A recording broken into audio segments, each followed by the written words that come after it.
السلام علیکم ورحمۃ اللہ وبرکاتہ۔ آج کا ٹاپک پاکستان کی تاریخ 1947 سے 51 تک ہے اور اس دورانیے میں جو اہم تاریخ ان کے بارے میں بھی بتایا جائے گا۔ پاکستان میں موہنجودڑو کی کھدائی سے پتہ چلا ہے کہ یہ ملک 5000 سال قبل مسیح میں دنیا کی قدیم ترین تہذیب کا مرکز تھا۔ اس زمانے میں بھی لوگ شہروں میں آباد تھے اور آبپاشی کا نظام کافی ترقی یافتہ تھا۔ 326 قبل مسیح میں یہاں سکندر اعظم نے حملہ کیا۔ 711 میں پہلا مسلمان جرنیل محمد بن قاسم یہاں آیا اور یہاں کے علاقوں کو فتح کر کے اسلام کو پھیلایا۔ پہلی جنگ عظیم کے بعد مسلمانوں نے اپنے لیے آزاد ملک کا مطالبہ شروع کیا اور دوسری جنگ عظیم کے بعد برطانیہ نے مان لیا۔ 1946 میں پاکستان اور ہندوستان کو آزاد کرنا منظور کیا۔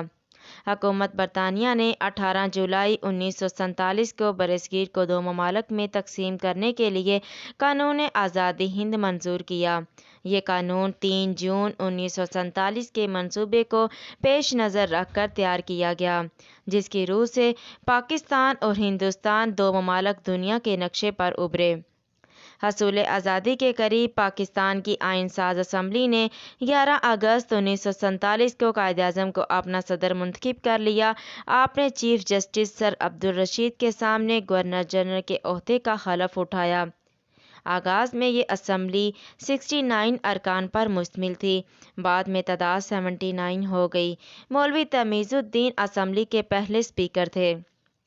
پاکستان کا نام جنوری 1933 میں چودھری رحمت علی خان نے تجویز کیا۔ پہلے آئین کی تیاری تک 1935 کا ایکٹ ہی چند ترامیم کے بعد عبوری آئین کے طور پر اختیار کیا گیا۔ اس آئین کے تحت وفاقی نظام رائج کیا گیا۔ عبوری آئین کے تحت اس نئے آئین ساز اسمبلی کا اجلاس بلایا گیا، جو آئین ساز اسمبلی کے ساتھ مرکزی پارلیمنٹ بھی تھی۔ 1947 کے بعد پاکستان بہت سارے سنگین مسئلوں میں الجھا ہوا تھا، تو ساتھ ہی ساتھ پاکستان نے کچھ اہم تاریخی کام بھی کیے۔ مثلاً پاکستان کا پہلا ٹی وی اسٹیشن 26 نومبر 1947 کو لاہور میں قائم ہوا اور پاکستان میں ٹوٹل ٹیلی ویژن اسٹیشنوں کی تعداد 86 ہے۔ 11 اگست 1947 کو قائد اعظم نے پاکستان کا پرچم منظور کیا۔ پاکستان میں پہلا ڈاک ٹکٹ 9 جولائی 1948 کو جاری کیا گیا۔ پاکستان کا معیاری وقت کا تعین 1 اکتوبر 1951 کو کیا گیا۔ پاکستان کا قومی ترانہ کی دھن احمد پیر چھاگلا نے بنائی۔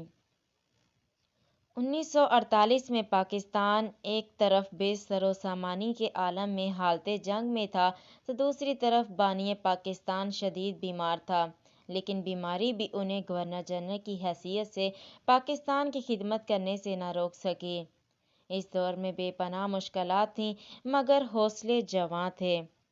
ایک اندازے کے مطابق 1,20,00,000 لوگوں نے ہجرت کی، جن میں 65 لاکھ لوگوں نے انڈیا سے پاکستان کی طرف رخ کیا، جبکہ 55 لاکھ ہندوؤں اور سکھوں نے بنگال پاکستان سے ہندوستان کی طرف رخ کیا۔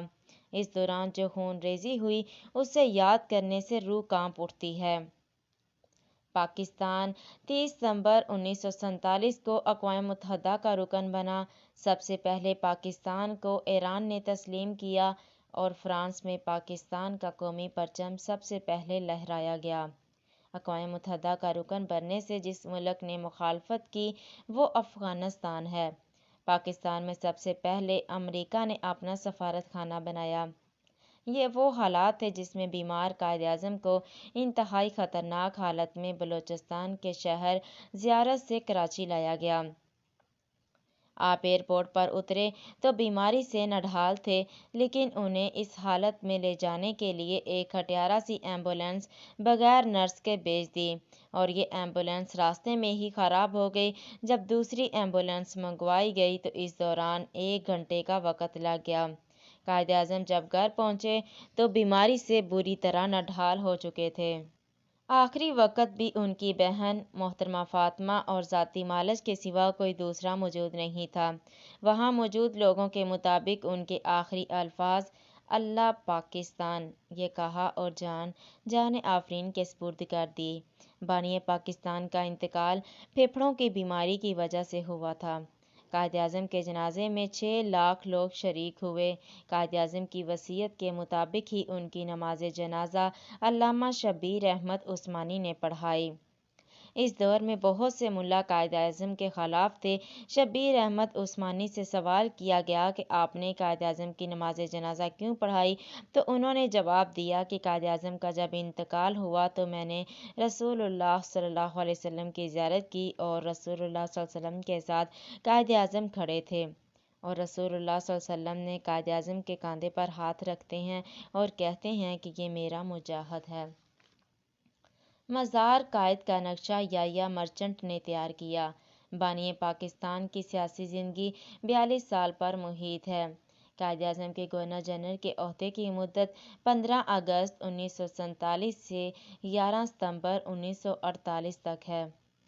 قائد اعظم کی وفات کے بعد اور خواجہ ناظم الدین کو پاکستان کا دوسرا گورنر جنرل نامزد کر دیا گیا۔ بانی پاکستان کے بعد لیاقت علی خان مختار کل ہو گئے اور پاکستان کی قسمت کے اہم ترین فیصلے کرنے لگے۔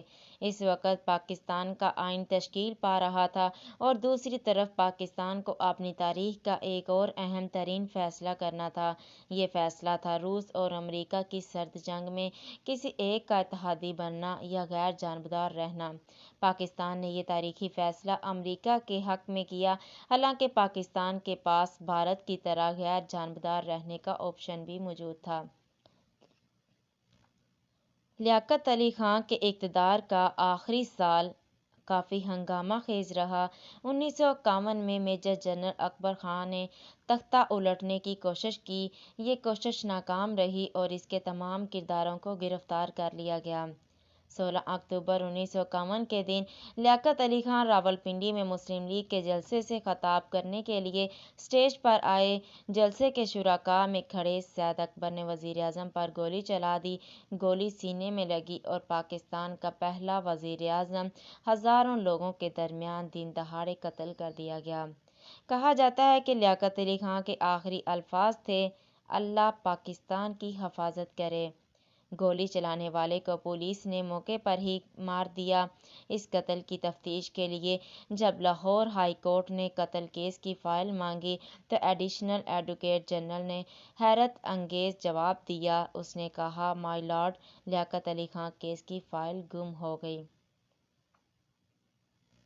لیاقت علی خان کا تعلق مسلم لیگ سے تھا۔ آپ 14 اگست 1947 سے لے کر 16 اکتوبر 1951 تک وزیر اعظم کے طور پر آپ نے خدمات سر انجام دیں اور ان کی وزارت عظمیٰ کی مدت 4 سال 2 ماہ اور 2 دنوں پر محیط تھی۔